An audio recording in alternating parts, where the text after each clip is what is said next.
자, 시청자 여러분들 뉴스 속보입니다. 바로 오늘 검찰에서는 국무총리실에 대해 압수수색을 단행했다는 소식입니다.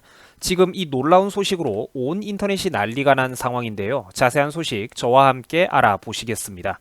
최근 검찰에서는 청와대 하명 의혹 건에 관해 가지고 수사를 진행하고 있는 상황입니다.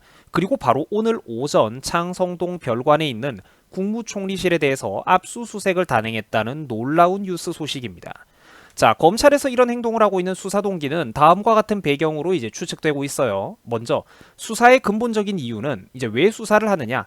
최근 논란이 되고 있는 이른바 청와대 하명 수사 의혹에 관해 가지고 김기현 첩보 자료를 확보하기 위한 차원이라고 합니다.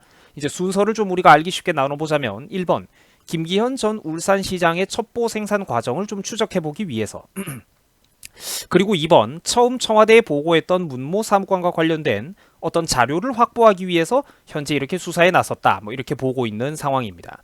어쨌든 지금 중요한 것은 그래가지고 검찰이 현 국무총리실을 압수수색하고 있다는 그런 이제 놀라운 소식이죠. 서울중앙지검 공공수사 2부에서는 오늘 오전 9시부터 서울정부청사 국무총리실 민정실을 압수수색하고 있는 상황이라고 합니다. 검사와 수사관을 비롯한 10여 명이 파견돼 가지고 업무 기록 및 컴퓨터 하드디스크 등을 이제 확보하고 있는 상황이라고 하더라고요. 전형적인 그 압수수색 과정을 따라서 흘러가고 있는 상황입니다.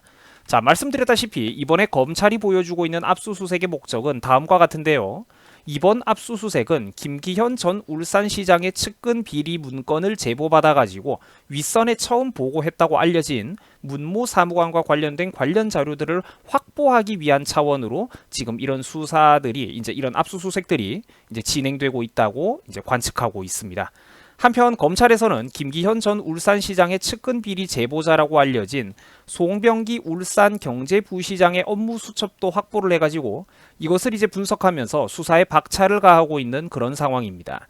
자, 송병기 부시장이 자필로 적은 이 업무 수첩에는 놀랍게도 청와대를 뜻하는 표현과 그리고 회의 날짜, 관계자들의 논의 내용 등이 이제 적혀 있는 것으로 알려졌습니다.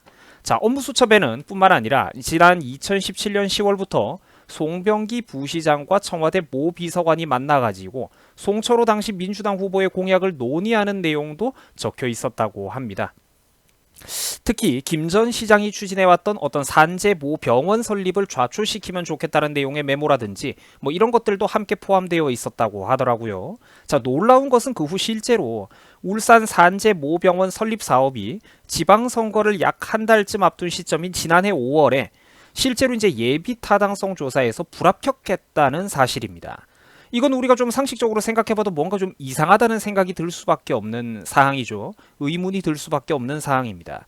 또한 뿐만 아니라 수첩에서는 송 부시장이 지난 3월 회의에 당시 청와대 사회 정책 비서관과 만나가지고 이제 공공병원 설립에 드는 예산을 이미 확보를 했고 또 대응 논리도 준비했다는 어떤 그런 정황까지 담겨 있는 소식입니다. 자, 검찰에서는 송 부시장의 이와 같은 그런 업무 수첩이 이제 일기처럼 작성되어 온 만큼 업무 수첩 안에 적혀 있는 청와대 회의 등이 실제로 진행됐을 가능성이 크다고 검찰이 보고 있는 상황이고 따라서 조직적인 선거 개입 여부를 염두에 두고 현재 수사가 진행되고 있는 상황이라고 합니다. 조만간 그리고 검찰 조직에서는 이제 송철호 시장과 관련된 청와대 관계자들을 불러가지고 구체적인 사실관계 등을 확인할 계획이라고 합니다. 자, 뉴스 속보 듣느라 수고하셨습니다. 고맙습니다.